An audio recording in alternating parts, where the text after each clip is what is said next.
Businesses thrive by knowing customer insights because today's insights are tomorrow's facts. At iResearch, we live and breathe insights.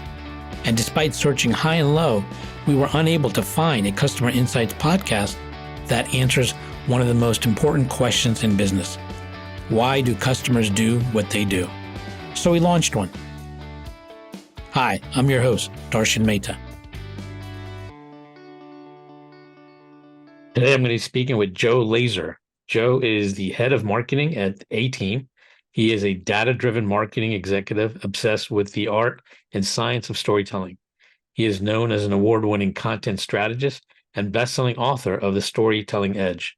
He is a well-known journalist and researcher who has received grants from the CUNY Journalism School and conducted groundbreaking political neuroscience research. He is also a keynote speaker, having spoken at Web Summit, Collision, Content Marketing World, South by Southwest, and more. Welcome, Joe. Great to talk with you. Thanks for having me. So I like to start off by asking my guests, tell me your journey. Tell me where you started and some of the aha moments that have got you on the path that you are on now. Yeah, it's a great question. So, like a lot of marketers today, I started out as a journalist. What really got me into that journey, I think my first big aha moment in understanding the power of digital media, right, and creating content online came when I just graduated high school. So summer between graduating high school, starting at college, Sarah Lawrence College, and I'm a huge New York Giants fan.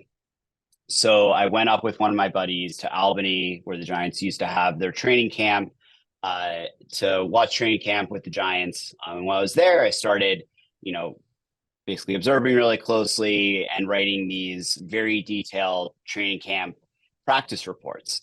A couple thousand words as I watched different position groups, charted how the offense went versus the defense in 7-on-7s, 11-on-11s.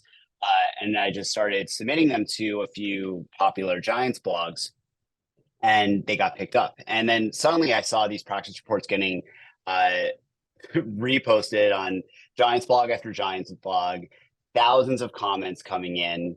And I was like, a big aha, holy shit moment for me, right? Where I was like, oh, wow, like I wrote this thing, and now like the entire Giants fan community is engaging with it. And this was, interesting to look back on now because it was a pre-social media age, right? Like this was 2006. There's Facebook, right? But it was only for college students. It was just getting opened up more broadly then. There was no Twitter. There's Instagram. So this content just sort of spreading in more mysterious ways then. But that gave me this real sense of, oh, wow, like I can write things. People are going to find it entertaining and valuable. They're going to read it. They're going to engage with it. And it was the best feeling in the world as a young writer. And it was the first thing that turned me on to sort of the power of, publishing on the internet, which is something that, till today, like I still get a thrill out of, right? I have a newsletter with 140,000 subscribers. And when I send that out and I see people start engaging with it, commenting, DMing me, riffing off ideas that I've put out there, like that's the greatest feeling in the world. So for me, in terms of finding the passion of what I want to do with my life, like creating interesting things that people are going to respond to and that's going to like entertain them and inform them, that was the core moment for me, almost 17 years ago now. Wow. And I haven't, I'm going to speculate, but I have a feeling those stories you wrote about the Giants camp, I think they evoked an emotion. Is that correct? I mean, probably just disgust with our backup quarterback situation at the time, which was really, really not great in terms of who was backing up Eli. I think that's where I really popped off, was some kind of scathing, snarky commentary that probably a beat reporter couldn't get away with, but an 18-year-old kid absolutely could. Football's, listen, and there's nothing more emotional than Giants fans during training camp. You never have as much hope as you do right before the season starts. So tapping into that, there was absolutely emotion involved. So tell me, I mean, how big of a role does emotion play now in storytelling for you? And so it's an interesting question because what is storytelling without emotion? Like there's no such thing as storytelling without emotion. The key to a great story is the sense of tension and conflict. Just wrote about this. Everyone's seen that Apple sustainability ad going around, I think, with Octavia Spencer playing Mother Nature. Have you seen that Yes. the last 2 days? Yeah, and so just look at that piece of brand storytelling, for instance, right? The reason that it works so well is that right off the bat, you have this deep feeling of tension and unease, right? You see the Apple employee going down the hallway, like she looks like she's having an absolute panic attack. She's doing that sort of like speed waddle, walk, run, right? And then you go cut into a conference room and you have Tim Cook just super almost hyperventilating as he's rehearsing what he's going to say, where he's like, our sustainability initiatives have been this year. And he's starting to really freak out. And so you as a viewer are on the edge of your seat. You want to see like, why is everyone in this room seem to be, panicking so much? Like, why is Tim Cook always like super cool and collected? Look more nervous than he's ever been in his life. And the entire video from there plays off this tension of Mother Nature interrogating Apple on their sustainability efforts. That's really capped by like this stare down about 4 minutes into the video. But we think about what actually gets people to engage with a brand story, that actually gets someone to watch anything that you post for more than the first 2 seconds. You need to have that tension, that feeling of conflict and unease off the bat. um, Humans love stories with conflict and tension. Like if you did not have a story with conflict and tension, if it was just Mother Nature came to Apple and asked them about their sustainability report and said, you guys did a great job, and everyone went home happy. Like that's a really boring video. But a lot of brands, like that's the approach that they would take, right? Is because they want to be like, oh, we're doing a great job. So let's just have everything feel hunky dory. But when it comes to what actually makes for the stories that we love, that keep us in the movie theater for that last hour, even though we really need to pee, right? It's because there's that sense of tension and unease where we have to know what happens next. Yeah. Correct me if I'm wrong. I have a sense because I've watched some old movies recently, and it seems that the level of tension and emotion has been ratcheted up quite a bit in storytelling over the years. And is that a function of there's so much content out there now that it takes even more to evoke an emotion? That's a really interesting question. I don't know. Like, give me an example. Like, what do you think? Like, For where do example, you I think recently that? I recently watched The Godfather 2, and Mhm. it was good, but it just wasn't at the same level that movies are now in terms of the excitement, the tension, everything. And a lot of it, people rely that on motion and other things now. I mean, that was just more about, solid storytelling, but the level of emotion, for me, it seemed like it's much more ratcheted up these days in storytelling in the movies than it used to be. Not that it wasn't there. I think what you're saying has always been true about stories, but it seems like the level has been ratcheted up, and it made me think about it when I'm, talking to you.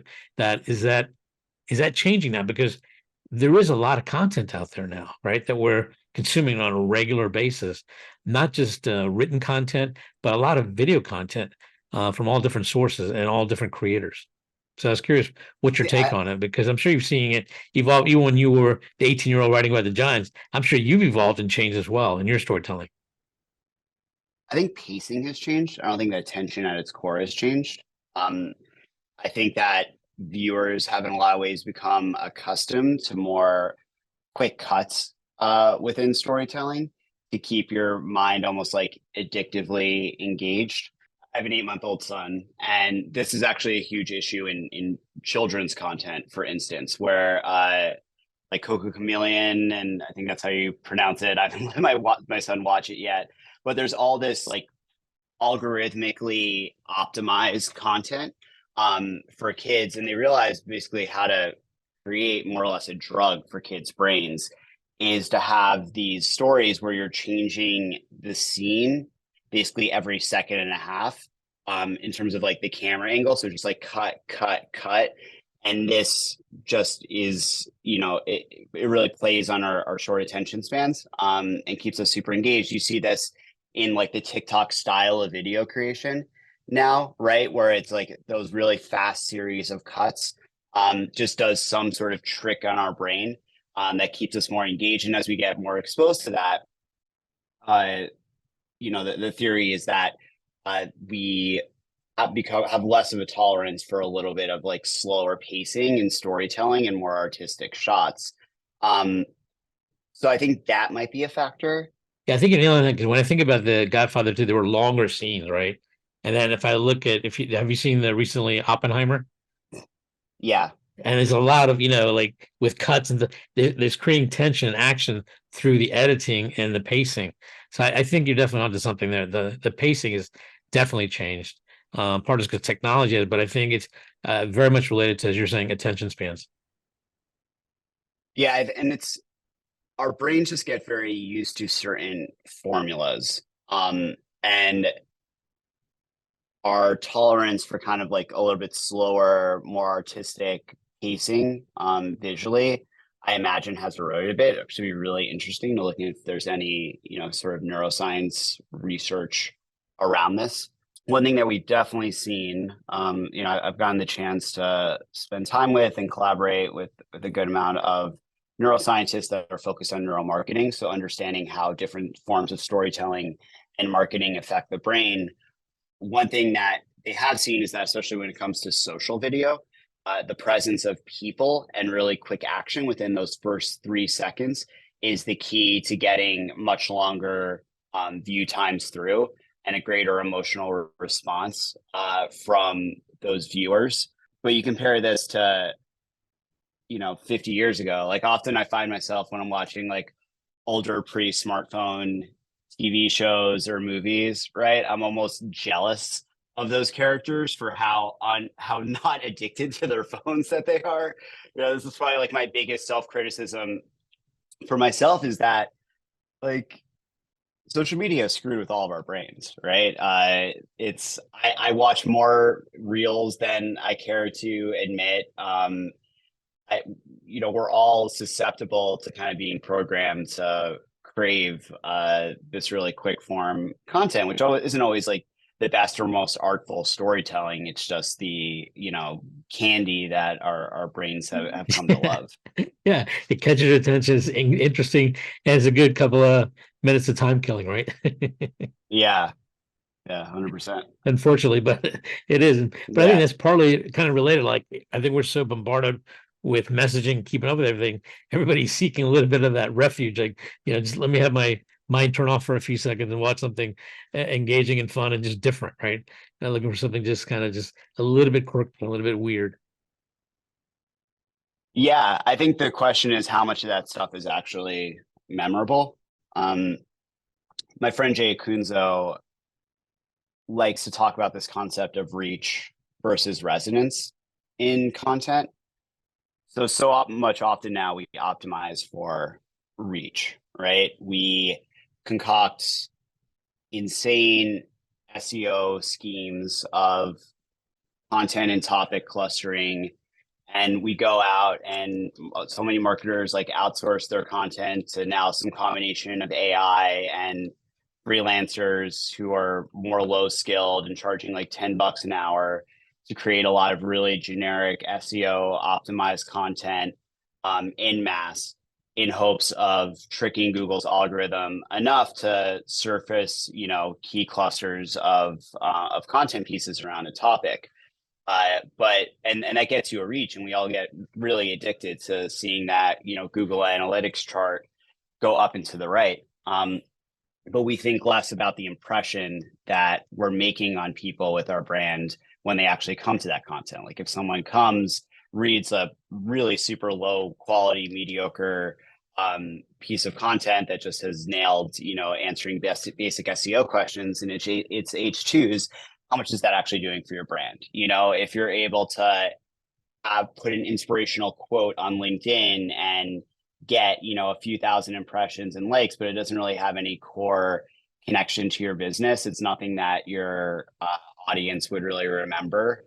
afterwards, how much value does that really create for you versus thinking about deeply resonating with someone, of being, of making, actually making them care, of making them think about something in a new way.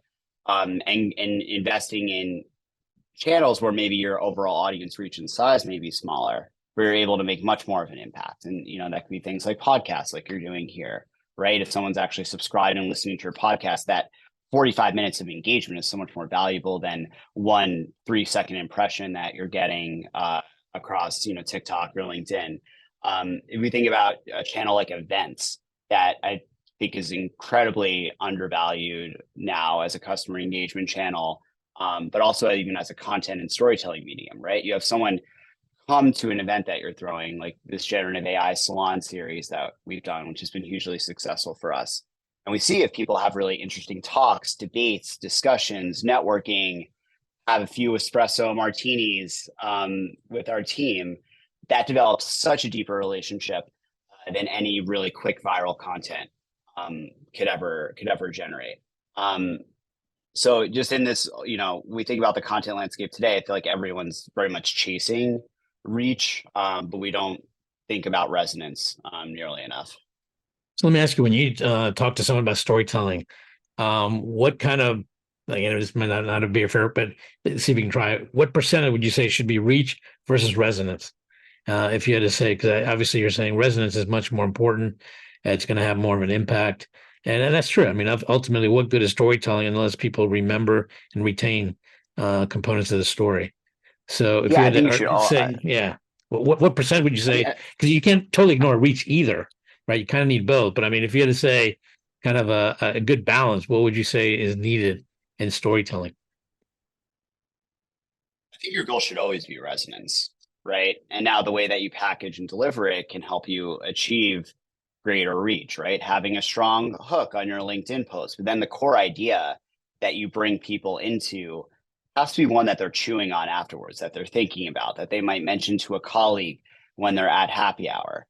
Um, if you're just aiming for reach without saying, I'm going to put a new idea or a new story or something of value into the world, you're not actually accomplishing much of anything with the stories that you're telling. Like, the goal of marketing shouldn't just be to game the system to get more vanity metrics, more impressions. It should be to deliver value to people and to help them in some core way. If you're B2B, help them do their job better, help them get that next promotion, but deliver it to a way that isn't going to feel like work, right? But that's actually going to feel like fun, entertaining, and intellectually stimulating. If you're B2C, help people enjoy the passions in their lives better than they have before, to feel like they are a part of something greater. Like, this is what Apple does really, really well. We're willing to buy anything from Apple, an MP3 player, a watch, AR headset from Apple, because we very much believe in Apple's why. We believe in that feeling that Apple gives us, that when we open up that new iPhone, that new laptop, that we are becoming more creative, that we are joining a tribe that is challenging the status quo, that is thinking differently. That core, like, deep resonance and emotional feelings, what Apple does really, really well. And you see when they choose the stories that they tell, like with the, sustainability, Mother Nature video, right? They're always gearing back to that. Even in that case, they're like the shared belief system that they're playing on there is like, what's their target audience? It's consumers who probably are more liberal on the whole and care deeply about climate change and want to feel like when they're buying an Apple product that, hey, I'm helping the planet. And I'm also, in some ways, virtue signaling that, like, I'm doing good for the world by buying these Apple products. And so they tell a story that, makes you feel, if you see that, like, oh, wow, like, of course, I'm, never going to buy anything other than Apple again, because every purchase that I'm making is helping the planet versus if I bought from, Microsoft or someone else. Being really strategic with your storytelling to focus on that resonance, that shared connection with your target consumer is really what your goal should always be. If you find yourself doing something just for reach, but you're not actually trying to resonate with someone at all off of that, it's likely not to be very successful.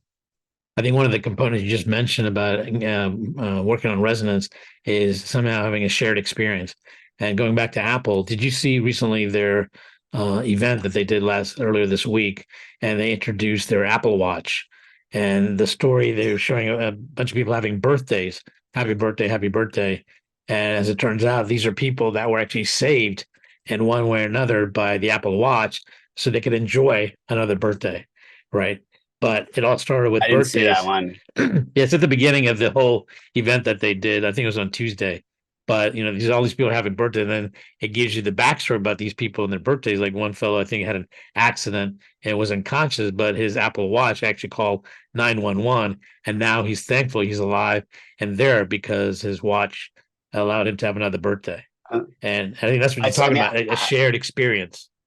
yeah, I do remember an ad that was on a similar theme that I think it came out around the Super Bowl, where it was like Apple fucking saves you from dying. And it was really like emotionally poignant. But yeah, I mean that's maybe the most heavy-handed version of that you create. Like I don't know what the shared value or belief system is there. Like we all believe in not dying, so Apple helps us accomplish that.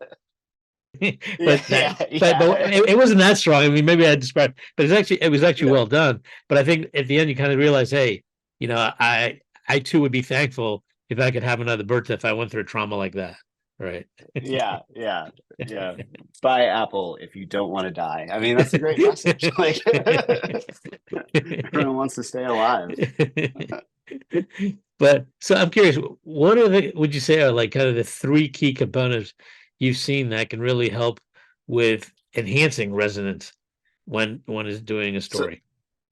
so I think the biggest thing is that you need to have a storyteller that's actually going to connect with people. Like people don't follow brands, they follow people. We even see this trend in the media landscape over the last 5 years where we've seen this exodus of top personalities from media companies to become more solo creators, right? The substackification of media. And that's, it's indicative of a larger trend where people generally more and more, we want to follow creators. We want to follow individuals with a voice that can connect to us through a personal anecdote or story versus just following a brand and publication.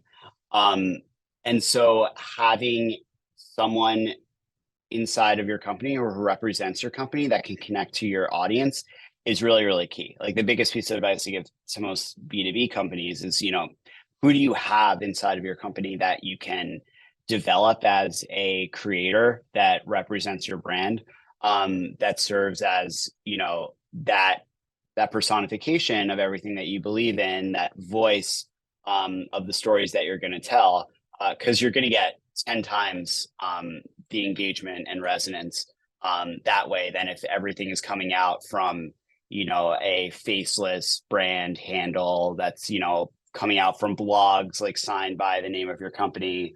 When I was at Contently, that was me and our founder Shane Snow. We give a lot of keynote speeches, go on podcasts, write books, write a ton of different, make educational course videos, and people felt like they had a connection to Contently because they felt like they had a connection to us, and we, represented the type of people that they wanted to work with and learn from and create content with. At A.Team, like we similarly do that with our CEO, Raphael, is this very like visionary, charismatic Israeli founder, so former, accomplished coder and product leader himself. And our audience is more like founders and engineers, so they really connect with Raphael. So he becomes more of the voice and personification of the brand. But every company sort of needs to find that storyteller inside of their organization to tell those stories. And maybe sometimes it might not be someone who's core inside of your company, right? Like I think with B2C, this is why influencer marketing works a lot, because can you get someone who's really genuinely aligned with your brand that can connect with your target audience? So that's where I'd start as number one. And that's really maps to, in my book, we have this idea of the four elements of great storytelling. The first is relatability. So when you have a storyteller you can relate to, who's going to connect to you through their own personal stories and experience, that's really key. Second is tension, which we already talked about. There is this idea of fluency. So the idea of making your stories just really easy to engage with. In video, right, that is a lot of those quick cuts, that action, those people off the bat. But in writing in general, it's not trying to make, yourself sound smart, right? Sound academic, sound overly formal. We want to engage with content that has the voice and colloquialisms of real people. Those are some of the really key things we want to play on. And if you want a bonus fourth one, it's novelty. So are you putting new ideas out into the world? Are you showing people stories, characters they might not necessarily have seen before? When neuroscientists study people's brains under fMRI scans when engaging with different types of content, if it's novel content where it's things they haven't seen before, parts of the brain light up that don't otherwise. And key metrics like memorability, long-term memorability, are much more likely to be engaged than if you're showing someone something they've seen, a million times before. Sure. I mean, that makes sense. Maybe that's what we're looking for on those reels, right? Yeah. Looking for novelty in the reels. So, And what are common mistakes you see people still do with storytelling that when you see and say, "Ah, I just wish they wouldn't do that"? I think so much of brand storytelling is over engineered, or it's made lifeless by, a million different internal reviews. Um, the top thing is not really trying to tell stories to begin with in your content, right? To just rely on generic informative SEO articles, on kind of blah LinkedIn posts and updates, and just trying to be across every channel with a mass quantity of content, but not focusing on quality and resonance. The second is, not allowing their brand voice to have like a real personality, to have that storyteller behind it. I'd say another one, is that lack of risk taking, the ability to make fun of yourself, to poke fun of yourself. Look at, the Apple ad we were talking about before, like they clown on Tim Cook at a few different points in that, right? And it makes it more funny and engaging. Look at the Barbie movie, right? I think part of what made the Barbie movie work is that the CEO of Mattel, who really pushed that story forward, was willing to also make fun of himself massively within the script, right? There was no pushback on that with Greta Gerwig. To make the CEO of Mattel character in Barbie kind of this patriarchal buffoon. Um, that's something that a lot of brands are afraid to do. But like, if you actually want to seem like a real relatable company that people want to work with, like making fun of yourself is a great hack to do that. Why does that work? Tell us why that works. Well, who in your life do you want to hang out No, but I'm with that saying is inherently people self-serious are all the time? people are risk averse, right? I know what you're saying, but I mean, if No, no, everyone gets it, no. why are they against taking the risk?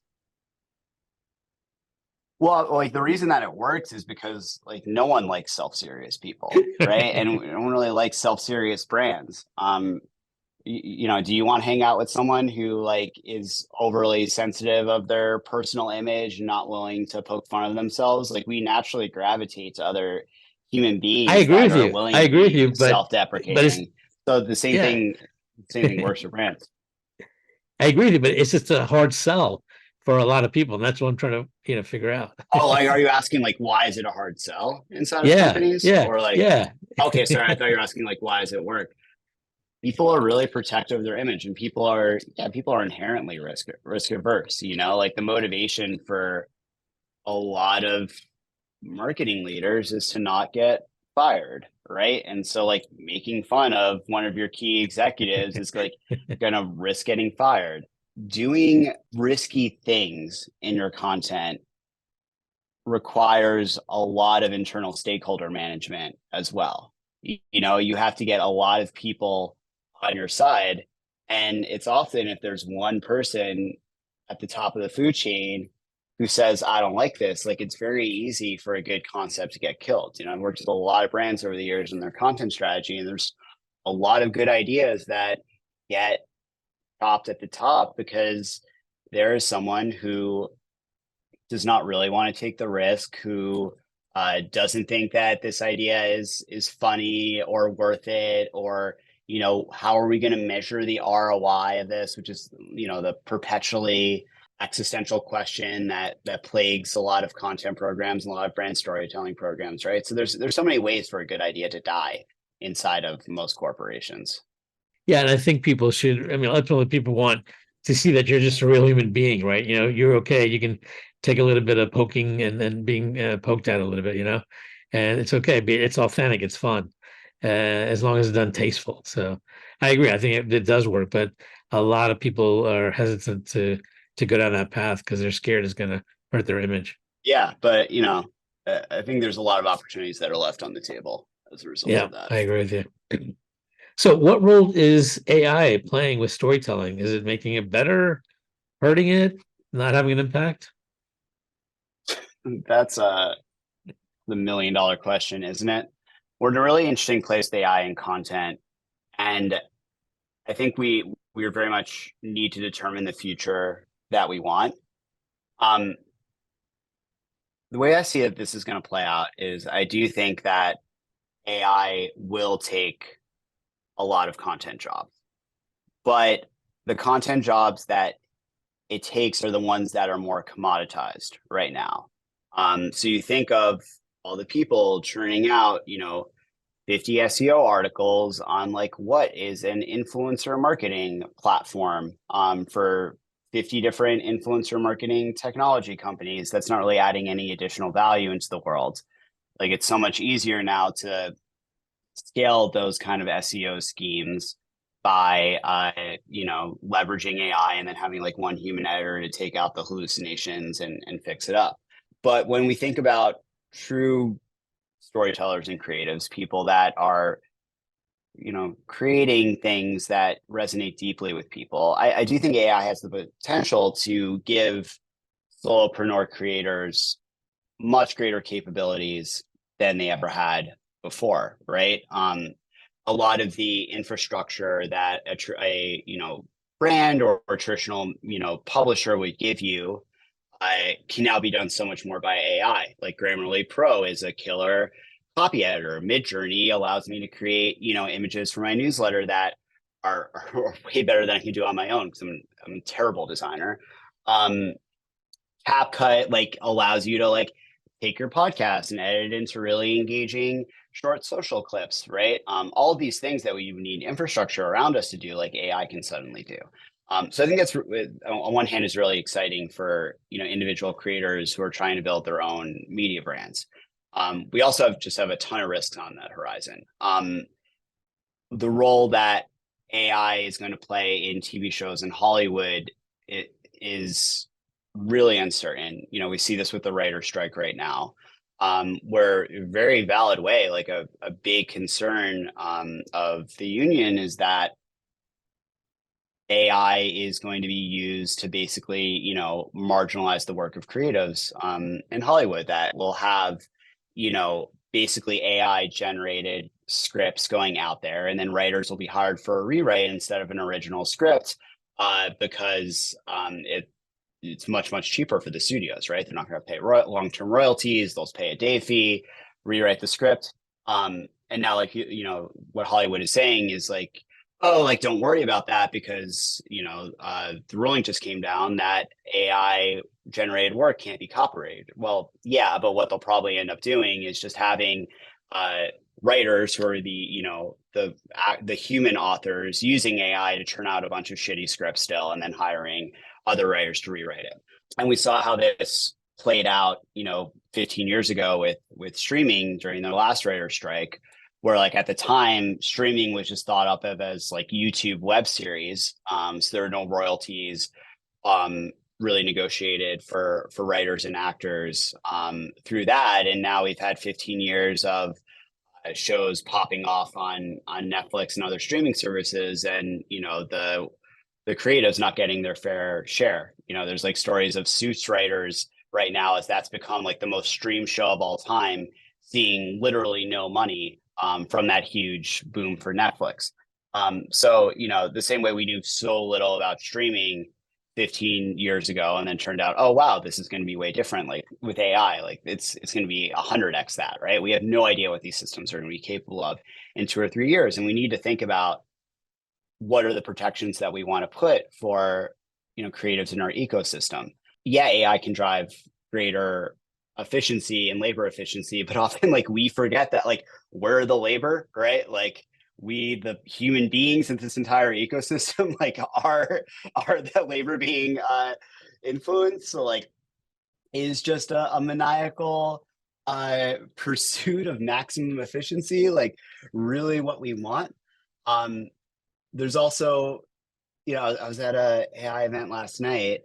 I was listening to Tim Wu, who's professor at Columbia, and played a major role in the Biden White House, on a lot of privacy legislation. And he was talking about, you see those videos in the 1950s where, you know, it's like, or like a time life story from back then where it's like the crisis of leisure, you know, with the rise of technology, like really in the future, we're only gonna have to have one person in each household working 20 hours a day. And what are we gonna do with all this leisure time? And it's, you know, it's insane to see now where it's like any, you know, household in New York is two parents, like, you know, like in mine working 50 plus hours a week. And the point he made is that as humans, like we have this incredible capability just to make more work for ourselves, right? We got email, which is a huge productivity improvement over writing letters. But what happens? We just have more communication, just have more freaking emails that you need to respond to. My worry with AI is that it's just going to lead to an increasingly like amplified war of scale in terms of content creation, where it's like, oh, to stand out, like now I need to create like 100 shitty articles a week instead of 10 shitty articles a week. I need to create like 50 reels clips instead of 5 a week. But we're not actually going to like get anything done, right? We're just going to be in greater competition, including the ecosystem with shitty content. So that's all to say at the end of this like way too long rant right now is that my hope is that this all leads to a backlash towards quality and towards like human crafted content at the end of this. How we will see is that, you know, creatives who have real stories to tell, who have valuable expertise to give, are going to be able to do so much more on their own because of these AI tools that do help your productivity, that do help your creativity in a lot of ways. Like I love using ChatGPT, like when I'm stuck on a line, right, to give you that idea. And it's not quite like it's still not good at dialogue or humor or analogies, but it'll give you something like kind of bad that you can then make good. And often, like I find that whether I'm like screenwriting, whether I'm writing like thought leadership posts, it'll save me like 30 minutes or an hour. Like that's huge.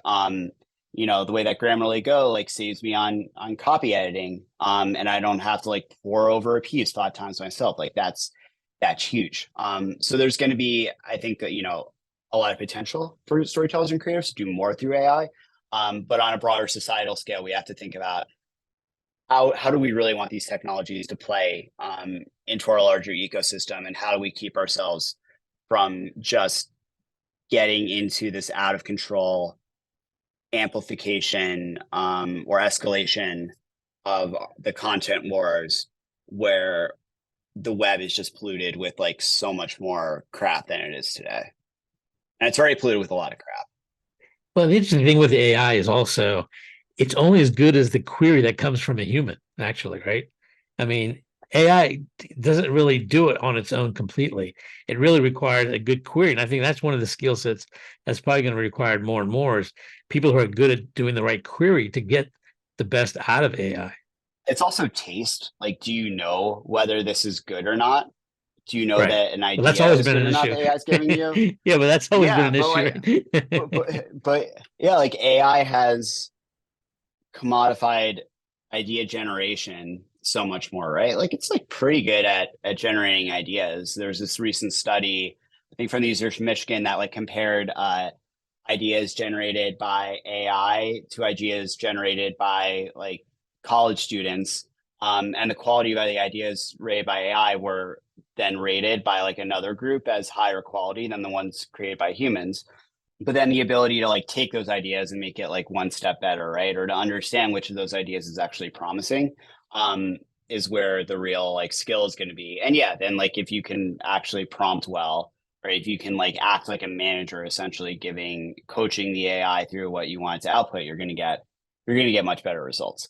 I still disagree with people who say that ChatGPT is a good writer, because if you're like it's good when you're like a machine wrote this, but it still to me does not pass the test of writing something that someone would like actually choose and enjoy reading. It's really good at like this BB minus, like corporate bullshit voice and tone. And can be really helpful for that if like you just need a landing page or like a sales email and you're like don't actually care about it being that good. Um, but when you actually wanted to name something, write dialogue, write a funny metaphor, it still isn't there. And maybe that's because it's been trained on all of the content on the internet, and generally most of the content on the internet sucks. So maybe it's not surprising that it kind of gives us this, bland porridge of writing. Well, that's the one thing. I think AI still has a long way to go to incorporate emotion, right? I mean, it's we say it's artificial intelligence, but in many ways, to me, it's automated intelligence, right? Just taking a lot of data very quickly and processing it. But it's still that element that we talked about earlier, bringing emotion, things like that. That's going to probably take some time to get to that level. Yeah, there's a sign in the Hollywood writer strike that someone held up that said AI ChatGPT doesn't have childhood trauma, which I thought was great because it's like, storytelling is an art form by human beings. It's what's helped us rise from being a mid-rate species to the most dominant one on the planet. It's our ability to tell stories, connections with people, shared myths that gear us towards a common goal. I think at the core, like people inherently want stories from other humans. And so I'm also like, I'm more skeptical on the idea that everyone's just going to want like personalized content created by AI. I think some of that posturing from the tech community misunderstands actually like how humans use stories as a tool for connection. So tell me, what do you see as the future of storytelling changing with all these new happenings, from AI to everything?